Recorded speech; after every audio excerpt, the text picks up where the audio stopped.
السلام علیکم ورحمۃ اللہ وبرکاتہ. الحمد للہ رب العالمین والعاقبۃ للمتقین والصلاۃ والسلام علی رسولہ الکریم. محترم حضرات، ہم بنیادی اسلام پر آپ سے لگاتار بات کر رہے ہیں، یعنی اسلام میں کیا چیزیں منع ہے یا کن چیزوں کی مرمت کی گئی ہے. آج ہم انشاءاللہ بات کریں گے میڈیکل کی لائن سے، علاج کے سلسلے میں کیا چیزیں منع ہیں. علاج کے بارے میں بنیادی پالیسی پہلے جان لیں اسلام کی کیا ہے، بلکہ تمام کی بنیادی پالیسی میں اسلام کی پالیسی میں یہ ہے کہ جس چیز کا تعلق ثواب سے ہے، غور سے سنیے گا تو بات سمجھ میں آئے گی. جس چیز کا تعلق ثواب سے ہے، یا عبادت کہہ لیجئے یا عقیدہ کہہ لیجئے، اس کے لیے آپ کو ہر حال میں ڈائریکٹ حدیث چاہیے، ڈائریکٹ اللہ کا فرمان چاہیے، صحابہ کرام کا عمل چاہیے. یہ منیمم 3 چیز منیمم ریکوائرمنٹ ہے، اس کے بغیر کسی بھی کام کو کرنے کی اجازت نہیں ہے. ایک آدمی قبر پر چادر ڈالتا ہے ثواب سمجھ کر، دلیل چاہیے. یہ نہیں کہہ سکتا ہے کہ مولانا صاحب منع کرنے کی آپ دلیل پیش کریں. یہ اصول نہیں ہے. اصول کیا ہے؟ جو عبادت ہے، جو ثواب کا کام سمجھ کر کیا جا رہا ہے، جو عقیدہ ہے، اس کے لیے لازم ہے کہ ہمارے پاس ڈائریکٹ آرڈر ہونا چاہیے اللہ اور اس کے رسول کا، اور اس پر صحابہ کا عمل ہو. اگر اللہ کا آرڈر ہے تو کچھ بھی نہ ہو، صحابہ کی حدیث ہے کچھ بھی نہ ہو، کم سے کم کس کا ہو؟ صحابہ کا عمل ضرور ہو. اس کے علاوہ جتنی چیز ہے ان سب کی پالیسی کیا ہے؟ منع کرنے کی حدیث چاہیے. آپ مجھ سے پوچھیں مولانا صاحب میں پالک، سویا، میتھی ملا کے کھانا چاہتا ہوں، شرعی حکم کیا ہے؟ یہ آپ جو کھانا چاہتے ہیں یہ عبادت کے طور پہ کھانا چاہ رہے ہیں یا آپ کی ریکوائرمنٹ ہے؟ آپ عبادت کے طور پر نہیں کھا رہے، اس میں دلیل کی ضرورت نہیں ہے، منع کی دلیل چاہیے. اگر یہ حدیث آ جائے گی کہ پالک میتھی نہیں ملائی جا سکتی، اب آپ نہیں کھا سکتے. کیوں؟ کیونکہ اس کا تعلق آپ کے ڈیلی آپ کی ضرورت سے ہے، اس کا تعلق عبادت سے نہیں. تو یہ ایک بنیادی پالیسی ہے. عبادت عقیدے میں دلیل چاہیے. اس کے علاوہ دنیا کا جتنا کام ہے وہ سب الاؤڈ ہے اسلام میں، الا یہ کہ اس کو منع کر دیا گیا. بات سمجھا گئی یہاں پہ؟ اب میڈیکل علاج ہے. علاج کے سلسلے میں جتنے بھی علاج ہیں، آپ مجھ سے پوچھیں مولانا صاحب میں ایک آپ میرے پاس رسید لے کر آئے، مولانا صاحب یہ دوا میں کھا سکتا ہوں کہ نہیں کھا سکتا ہوں، تو میں اس کی حدیث تو نہیں تلاش کر پاؤں گا کہ یہ پیراسیٹامال جو بنا ہوا ہے. مولانا صاحب کہاں تک حدیث تلاش کریں گے؟ ہزاروں دوائیں ہیں. ہم صرف یہ دیکھیں گے کہ اس میں کوئی ایسی چیز تو نہیں ہے جو ہمارے نبی نے منع کیا ہے اور اس کی کوانٹٹی میں وہ چیز شامل کر کے دوا بنائی گئی ہے. اگر وہ نہیں ہوگی تو ہر دوا، ہر علاج، آپریشن، جو کچھ بھی ہے سب جائز ہے. بات سمجھ میں آئی؟ ہم کو اس کی دلیل کی ضرورت نہیں ہے. بنیادی طور پر میڈیکل میں 2 باتیں اللہ کے رسول صلی اللہ علیہ وسلم نے بیان فرمائی. آپ اندازہ کریں کہ 1450 سال پہلے گائیڈ کی گئی بات، اور آج اس گائیڈنس کو چھوڑنے کی وجہ سے پورا ڈپارٹمنٹ جو ہے وہ کامرشل بن گیا. بہت کم ڈپارٹمنٹ ہے میڈیکل لائن سے کہ جن کے مزاج میں اچھا خاصا آدمی ہے، اور اس کو ابھی تک پورے ڈاکٹر نے باقاعدہ 10-15 منٹ کی اسپیچ دی ہے کہ یہ جو آپ کو لوگ بائی پاس کراتے ہیں اس میں 60 سے 70% لوگ ایسے ہوتے ہیں کہ بغیر بائی پاس کے ذریعے بھی ان کا ٹریٹمنٹ کیا جا سکتا ہے. لیکن وہ اس طریقے سے ڈرا دیں گے کہ آپ کو ہر حال میں بائی پاس کرانا ہی کرانا ہے. بہرحال وہ الگ ٹاپک ہے. ہمارے نبی کریم صلی اللہ علیہ وسلم نے پہلی گائیڈ لائن دیا کہ من یتب ولا یعلم الطب منہ فہو ضامن، کہ جو آدمی کسی کا علاج کرے وہ اس کا ماسٹر ہونا ضروری ہے. آ گیا کیس آپ کے پاس، چاہے آپ مینجمنٹ سے تعلق رکھتے ہیں یا آپ اپنی الگ سے کلینک چلاتے ہیں، وہ کیس آپ سمجھ پا رہے ہیں، نہیں سمجھ پا رہے ہیں، آپ ریفر کر دیجیے. ہم کیا کر رہے ہیں؟ نہیں، ہر کیس ہم جانتے ہیں. ہم کو معلوم ہے کہ میں گیس مار رہا ہوں، گیس نہیں مارے. حضور نے کیا فرمایا کہ جو آدمی طب میں نہیں معلومات رکھتا ہے اور اگر اس نے اس میں غلطی کر دی فہو ضامن، اس کی بیماری بڑھی اس کا بھی وہ ذمہ دار ہے، اگر مر گیا اس کا بھی ذمہ دار ہے۔ یہ ایسے ہی ہے جیسے آپ نے مرڈر کر دیا، ایک مرڈر میں چاقو چلایا گیا، ریوالور چلائی گئی، یہ مرڈر میں کیا کیا کہ ہم نے کیا کیا، اپنے کم علمی کی بنیاد پر اپنا پیسہ بنانے کے چکر میں ہم نے کہا ہم یہ کیس ہینڈل کریں گے۔ تو پہلی پالیسی علاج میں کیا بتائی گئی کہ جب تک آپ کو اس کے بارے میں پرفیکٹ نہیں ہو آپ ہاتھ نہیں لگائیں۔ اب اس کی دو شکل ہو سکتی ہے کہ بھائی اس کے سلسلے میں یہ ہر ایک کے بارے میں عالم کے بھی کہا گیا، مسئلہ پوچھا گیا، عالم کیا کرتا، معلوم ہو یا نہیں معلوم، اگر بول دے گا نہیں معلوم ہے تو آپ بولیں گے اتنا بڑا مولانا ہو کر کے مسئلہ نہیں جانتا ہے، وہ اس کو غلط بتا دیتا، اور غلط بتانے کی وجہ سے اس کے اگر مسائل غلط سے ہزاروں لوگوں نے عمل کیا تو سب سے پہلا شخص جس نے بنایا وہ نمبر 1 کا مجرم ہے۔ امام مالک رحمۃ اللہ علیہ سے پوچھا گیا ایک مسئلہ، انہوں نے کہا کہ مجھے معلوم نہیں بھائی لادری، پھر تھوڑی دیر کے بعد کہا کہ یہ بھی نہیں معلوم مجھے۔ امام مالک رحمۃ اللہ علیہ جیسا شخص جو وقت کا امام ہے وہ 35-36 مسئلے میں، بعض روایت میں آتا ہے کہ ایک محفل میں بولتا رہا کہ مجھے معلوم نہیں ہے، اور اس کے باوجود وہ امام ہے۔ کیوں؟ حقیقت یہ ہے بڑا آدمی وہ ہوتا ہے کہ جب معلوم ہے تو بولتا معلوم ہے، اور جب نہیں معلوم ہے تو اتنے ہی فخر سے بولتا ہے کہ یہ نہیں مجھے نہیں معلوم ہے۔ اللہ کے رسول سے فرمایا کہ عالم کی پہچان کیا ہے؟ عالم وہ ہے کہ جب معلوم ہوتا ہے تو کہتا معلوم ہے، جب نہیں معلوم ہوتا ہے تو بھی کہتا ہے کہ مجھے نہیں معلوم ہے، ہر ایک کو ہینڈل نہیں کرتا ہے۔ لہذا پہلی میڈیکل کے لحاظ سے، طب کے لحاظ سے پہلی گائیڈ لائن یہ دی گئی کہ آپ اس شخص کا علاج کریں جس کے بارے میں آپ کو معلوم ہے کہ یہ مرض کیا ہے۔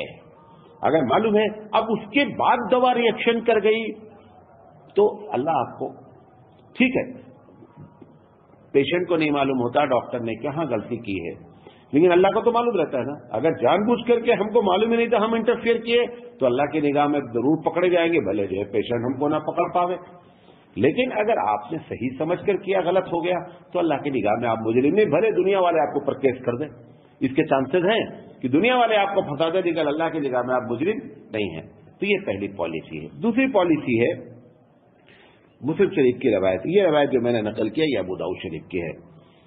دوسری پالیسی یہ ہے کہ اللہ کے رسول صلی اللہ علیہ وسلم نے فرمایا، سیدنا عوف بن مالک رضی اللہ تعالیٰ عنہ کی روایت ہے کہ جب یہ اسلام لائے تو اپنے پرانے زمانے میں جب مسلمان نہیں تھے تو ڈفرینٹ ٹائپس کے یہ علاج کرتے تھے۔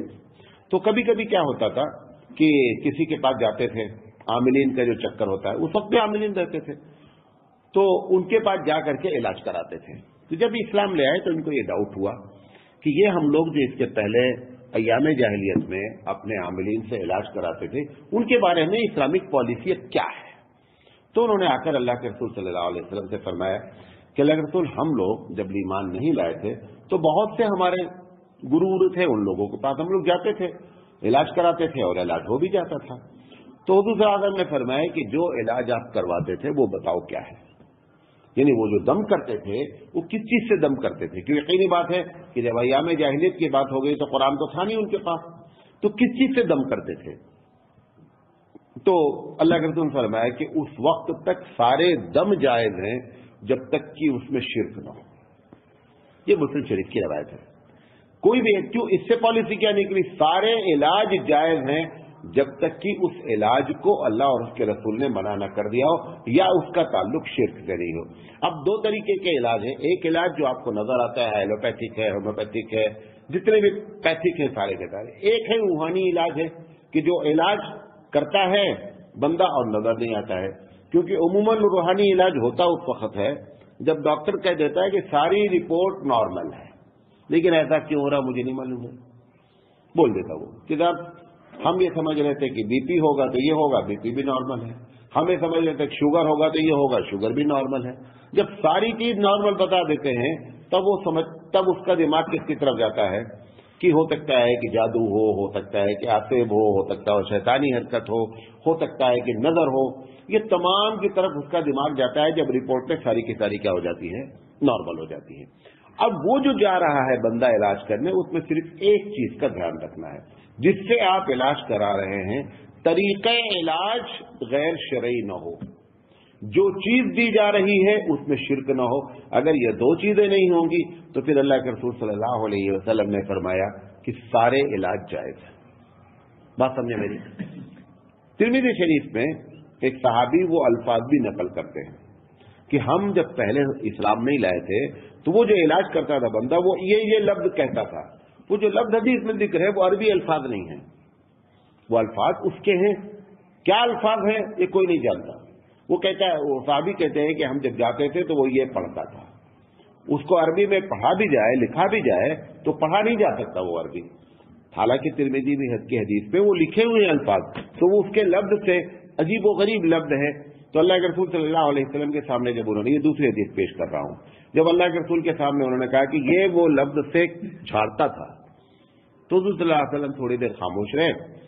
اب یقینی بات ہے کہ اللہ کے رسول صلی اللہ علیہ وسلم بھی اس جو الفاظ تھے اس الفاظ کو جانتے نہیں تھے. آپ خاموش رہے تھوڑی دیر، اور خاموش رہنے کے بعد پھر آپ نے جواب دیا کہ اس میں کوئی حرج نہیں ہے. ایسا لگتا ہے واللہ عالم، میں جو حدیث کو سمجھ رہا ہوں جو کہ جب آپ نے یہ کہا کہ مجھے بتاؤ اور پھر حضور نے کو بتایا گیا اور بتانے کے بعد انہوں نے وہ الفاظ کہے، تھوڑی دیر خاموشی اختیار کی، اس کا مطلب یہ ہے کہ اللہ کی جانب سے آپ کو اطلاع کر دی گئی کہ ان الفاظ کے کہنے میں کوئی غلطی نہیں ہے، لہذا آپ نے فرمایا کہ ان الفاظ کے ذریعے علاج کیا جا سکتا ہے. علاج کس سے کیا جائے؟ آپ جب ڈاکٹر کے پاس جاتے ہیں ایلوپیتھک ہومیوپیتھک تو آپ کو یہ پابندی مسلمان کو نہیں لگائی گئی ہے کہ علاج کرنے والا مسلم ڈاکٹر ہی ہو، یہ پابندی نہیں ہے. بعض لوگوں کا کہنا ہے روحانی علاج کے لیے بھی ضروری نہیں ہے کہ جو علاج کر رہا ہے وہ آدمی مسلمان ہو، یہ بھی کوئی ضروری نہیں ہے، کیونکہ وہ جو صحابی لے کر کے آئے وہ اس آدمی کا لے کر کے آئے جو مسلمان نہیں تھا. شرط کیا ہے؟ جس چیز سے علاج کر رہا ہے وہ صحیح ہو، اور جو چیز آپ کو دے رہا ہے وہ شرکیہ نہ ہو. تو جیسے جان کا علاج آپ کر رہے ہیں، سیتارام ڈاکٹر کا علاج کر رہے ہیں، ایسے ہی کیا ہے پنڈت جی کا علاج بھی ہو سکتا ہے. بعض لوگوں کا کہنا یہ ہے. ایک دلیل وہ لوگ دیتے ہیں جو لوگ یہ بات کہتے ہیں. ایک مرتبہ حضرت، غور سے سنیے گا، تھوڑا سا سینسیٹیو ٹاپک ہے. حضرت عائشہ صدیقہ رضی اللہ تعالی عنہ کے سر میں بہت درد تھا. مدینے کا واقعہ ہے. ایک یہودی عورت ہے، وہ آ کر کے حضرت عائشہ صدیقہ رضی اللہ تعالی عنہ کے سر کو جھاڑ رہی تھی، یعنی دم کر رہی تھی. اب یقینی بات ہے وہ یہودی تھی تو قرآن سے تو نہیں جھاڑ رہی تھی، وہ اس کو قرآن معلوم بھی نہیں تھا، وہ جھاڑ رہی تھی. اتنے میں حضرت ابوبکر صدیق رضی اللہ تعالیٰ عنہ آ گئے، اور آنے کے بعد انہوں نے کہا کہ بھئی جو بھی علاج کرنا نا وہ صحیح کرنا. مطلب کیا ہے؟ شرکیہ نہیں ہونا چاہیے، جو چیز بتائی جائے وہ غلط نہیں ہونی چاہیے. تو بعض لوگوں کا کہنا ہے کہ علاج جیسے ایلوپیتھک علاج ہو یا کیا کہتے ہیں ہومیوپیتھک علاج ہو، اس کے لیے مسلم ڈاکٹر کی قید مسلمان کے لیے نہیں ہے. ایسے ہی یہ عامل کے بارے میں بھی اگر کوئی آدمی علاج کرا رہا ہے اور وہ عامل جو ہے کسی بھی ذات کا ہو، وہ شرکیہ باتیں نہیں کرا رہا ہے، شرکیہ چیزیں نہیں دے رہا ہے، تو پھر ایسی شکل میں اس سے علاج کرانا جائز ہے بعض لوگوں کا. لیکن اس میں احتیاط برتنی چاہیے. 99% چانسز یہ ہوتے ہیں کہ ایسے لوگ جو غیر مسلمین ہیں وہ زیادہ تر شرکیہ علاج ہی کرتے ہیں. بہرحال تو یہ دو بنیادی پالیسی. تیسری چیز اس میڈیکل کے بارے میں جو بنیادی پالیسی بیان کی گئی، جس پر ہمارے شروع کے ڈاکٹرز نے بہت کام کیا، کہ اللہ کے رسول صلی اللہ علیہ وسلم نے فرمایا کہ اس دنیا میں جتنے بھی مرض اترتے ہیں، جتنے بھی مرض ہیں، ہر مرض کا علاج اللہ ضرور نازل کرتا ہے. خود حدیث کیا ہے کہ لکل دائن دواؤن، ہر بیماری کا علاج اللہ نے رکھا ہے. یہ آپ کے ذمے ہے کہ آپ اس کی تحقیق کر لیں کہ اس بیماری کا علاج کیا ہے. لیکن یہ جو کہا جا رہا ہے کہ یہ بیماری لا علاج ہے، یہ لا علاج اس طریقے سے صحیح ہے کہ آپ کو معلوم نہیں ہے، لیکن یہ ممکن نہیں ہے اس حدیث کی بنیاد پر کہ اس بیماری کا ٹریٹمنٹ اس دنیا میں موجود نہیں ہے. May be I don't know, یہ ہو سکتا ہے جیسے کوئی مسئلہ ہے آپ مجھ سے پوچھیں اسلام کے بارے میں آپ کو سیٹسفائیڈ نہ کر سکوں، لیکن یہ مطلب نہیں ہے کہ اس کا سیٹسفیکشن ممکن نہیں ہے. ایسا نہیں ہے. یہ ہماری کم علمی ہے، ہماری نااہلی ہے کہ میں آپ کو سمجھا نہیں پا رہا ہوں. لیکن یہ میں کہہ دوں کہ نہیں اسلام میں اس مسئلے کا حل نہیں ہے، یہ کسی سے بڑے علامہ کو کہنے کا بھی رائٹ نہیں ہے کہ اسلام میں اس مسئلے کا حل نہیں ہے. آپ کو یہی کہنا چاہیے کہ صاحب حل ضرور ہے، ہمیں معلوم نہیں ہے. جیسے ایک بچہ ہوتا ہے، میتھ لگاتا ہے، پیچھے آنسر لکھا رہتا ہے، ہر میتھ کی بک کے پیچھے آنسر لکھا رہتا ہے. بچہ لگانے کے بعد پیچھے جب پلٹ کر دیکھتا ہے تو دیکھتا ہے کہ ہمارا آنسر ٹیلی نہیں کر رہا ہے, ادھر کچھ لکھا ہے, میرا کچھ آ رہا ہے. آج تک بچہ یہ نہیں بولتا ہے کہ یہ سر نے جو آنسر دیا یہ غلط ہے, میں صحیح ہوں. یہ نہیں بولتا. وہ کیا بولتا ہے؟ میں غلطی کر رہا ہوں. کیوں؟ کیونکہ اس نے اپنے آپ کو اس میتھمیٹکس کے ٹیچر سے چھوٹا مان لیا ہے. تبھی یہ جملہ وہ کہہ رہا ہے کہ نہیں صاحب یہ جو لکھا ہے یہ صحیح ہے, میں غلطی پر ہوں. ایسے ہی ہمارا یہ عقیدہ ہے کہ ہمارا اللہ سب سے بڑا ہے. اب اللہ جب سب سے بڑا ہے اور وہ کہہ رہا ہے کہ ہر مرد کا میں نے علاج کیا ہے, بھیجا ہے, تو اس کا مطلب یہ نہیں ہے کہ یہ لا علاج ہے. لا علاج ہوتا کہ آپ اپنے دیکھ لیے پیچھے 50 سال کی ہسٹری. ٹی بی ایک زمانے میں ڈاکٹرز کہتے رہے بھائی ہو گئی ٹی بی تو مطلب سمجھا بندہ کیا ہے, ختم ہی ہے. آج کیا کہہ رہے ہیں ٹی بی کوئی ٹی بی نہیں بھائی, کوئی چیز نہیں ہے ٹی بی نتھنگ, ایک دم نارمل علاج کیا لگتا ہے. کب کیا ہو, کب جب ان کو معلوم ہو گیا. اس درمیان میں جتنے دن میں نہیں معلوم تھا وہ لا علاج کہلاتی رہی. لا علاج لفظ ہی ہمارے پاس نہیں ہے. تو میڈیکل علاج میں یہ 3 باتیں اللہ کے رسول صلی اللہ علیہ وسلم کی طرف سے بحیثیت کیا کہتے ہیں پالیسی کے ہیں کہ جو بھی مرد ہے اس کا علاج ہے. نمبر 1, جو بھی علاج کیا جا رہا ہے جب تک شرکیہ نہیں ہے تب تک کسی بھی علاج کے کرنے میں اسلامی جانب سے کوئی رکاوٹ نہیں ہے. نمبر 3, جس چیز کا علاج آپ کرنے جا رہے ہیں کم سے کم آپ مثال کے طور پر ایک آدمی آئی اسپیشلسٹ نہیں ہے, ایک آئی کا کیس آ گیا اس کے پاس, وہ جان رہا ہے کہ اس میں اس کا انفیکشن ہے, یہ دوا ڈال دی جائے تو ٹھیک ہو جائے گا. اس کو اگر اپنے بارے میں یقین ہے کہ میں نے مرد کو پکڑ لیا ہے تو گورنمنٹ کی طرف سے آئی اسپیشلسٹ کی ڈگری ہونا اس کے پاس ضروری نہیں ہے شرعی لحاظ سے. اس نے کیونکہ وہ اس مرد کا اسپیشلسٹ ہے اپنے طور پر. ایک جیسے فتوا دینے کے بارے میں ہے کہ مفتی کو فتوا دینا چاہیے. فتوا کون دے رہا ہے؟ عالم بھی دے رہا ہے. کیوں؟ عالم اس مسئلے میں جان رہا ہے کہ اگر میں مفتی ہوتا تو بھی یہی بات ہوتی ہے, اگر اس کو کانفیڈینس ہے. تو ایسی شکل میں تیسری جو بات میں نے کہی کہ اللہ کے رسول صلی اللہ علیہ وسلم فرما رہے ہیں کہ جس آدمی نے ٹریٹمنٹ کیا اور ٹریٹمنٹ میں جو ہے وہ اس کا ماہر نہیں تھا اور اس نے اس کے باوجود کیس کو ہینڈل کرنا چاہا, آپ نے فرمایا فہو ضامن, یہ اس کا ذمہ دار ہے. مرد بڑا تو بھی ذمہ دار ہے, مر گیا تو بھی ذمہ دار ہے. دنیا والے نہیں پکڑ پائیں گے ڈاکٹر کو, لیکن اللہ کی نگاہ میں یہ قاتل ہے, اس کو ہر حال میں قتل کے الزام میں پکڑا جائے گا. تو یہ 3 باتیں جو ہے بنیادی طور پر ہیں. اب انشاءاللہ بات کرتے ہیں کہ 2-3 منٹ 1-2 باتیں بتا دیتے ہیں کہ علاج کے سلسلے میں کیا چیزیں منع کی گئی ہیں. نبی کریم صلی اللہ علیہ وسلم کے زمانے میں اور آج بھی سوڈان کا, افریقہ کا جو علاقہ ہے, یہاں پر ایک عقیدہ پایا جاتا ہے. جب بچے کا آپ نے دیکھا ہوگا حج وغیرہ میں جاتے ہیں, سوڈانی لوگ جو ہوتے ہیں ان کے ایسے نشان بنے رہتے ہیں, ادھر 3 نشان بنے رہتے ہیں, کسی کو 2 بنے, پورے گال پہ نشان بنے رہتے ہیں. وہ کیا ہے؟ ایسے کانٹا رہتا ہے, اس کو گرم کیا جاتا ہے. جب بچہ ایک دم چھوٹا رہتا ہے 1 سال کے اندر کا, وہ گرم کر کے اس کے سامنے کے حصے جب گرم ہو جاتے ہیں تقریباً ½ انچ کے, تو اس کے گال پہ کھینچ دیا جاتا ہے. ان کا یہ عقیدہ ہے کہ صاحب جب تک داغا نہیں جائے گا تب تک بچہ صحت مند نہیں ہوگا. اور 2 عقیدے ہیں. پہلا عقیدہ یہ ہے کہ داغا جائے گا تو صحت مند ہوگا, اور دوسرا ہے کہ اگر داغ دیا گیا تو دوسری بیماریوں سے محفوظ ہو جائے گا. یہ ایک بڑی تعداد میں حضور صلی اللہ علیہ وسلم کے زمانے میں بھی موجود تھا اور افریقن کنٹریز میں آج بھی موجود ہے. سوڈان میں تو ایک بڑی تعداد, اب بیچارے بعد مفتی ہو گئے ہیں وہ لوگ, اور ان کے سب کے چہرے پر کیا ہے وہ نشان کبھی ختم نہیں ہوتا ہے. وہ گوشت پورا کا پورا کیا ہے نکل جاتا ہے, داغ دیا جاتا ہے. اللہ کے رسول صلی اللہ علیہ وسلم نہا عن الکئی, آپ صلی اللہ علیہ وسلم نے ترمذی شریف کی روایت ہے کہ داغنے سے منع کیا ہے. اچھا, عرب لوگ ایک اور چیز داغتے تھے, جانوروں کو داغتے تھے نشان کے لیے. آپ نے بھی دیکھا ہوگا کبھی کبھی جو ہے جانوروں کو داغ دیا جاتا ہے. آپ نے فرمایا کہ اگر نشان کے لیے داغا جا رہا ہے تو چہرے پر نہیں داغا جائے, چہرے پر قطعی نہیں داغا جائے. اس سے پہلے میں آپ کو بتایا ہے کہ انسانی چہرے پر مارنے کے لیے بھی منع کیا گیا ہے. اگر کسی کو کوئی بہت زیادہ ہو گیا ہے کہ اب مار کے بغیر گاڑی چلے گی نہیں, تو مارنے کے لیے اللہ کے رسول فرمایا کہ چہرے پر قطعی